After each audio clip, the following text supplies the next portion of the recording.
So Consumer Reports released the results of a new survey last Thursday, and it named the Tesla Model 3 the most satisfying car on the market.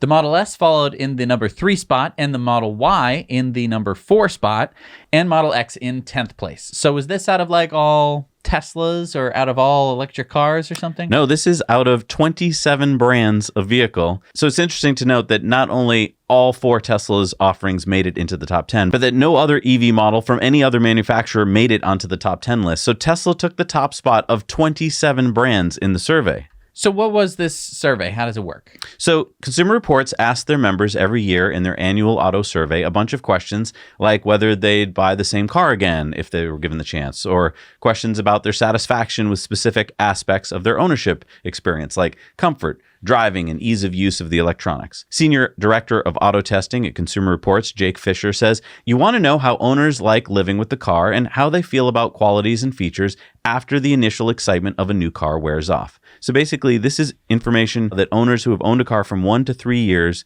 give so that they can see like, okay, well, I've had it for a year and I don't really care about it anymore.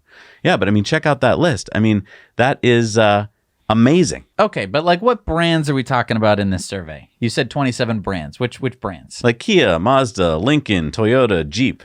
Oh, so just all car brands. All car brands. Wow. Okay. So, I mean, we knew which ones are the most satisfying. Which ones were the least satisfying? Here are the least satisfying models. Interesting. And there hasn't been much chatter about about all Teslas being in the top 10 most satisfying cars in the world. But what if one of them was in the least category, like in the 10 least satisfying cars? Don't you think that would be just breaking news for like a month?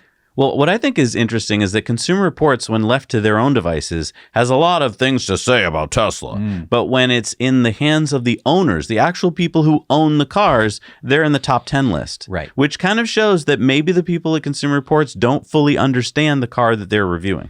And I think that that's the thing with Teslas, is that if you're a car reviewer, maybe you can get a car for a week, pretty much fully understand it, and then give your thoughts.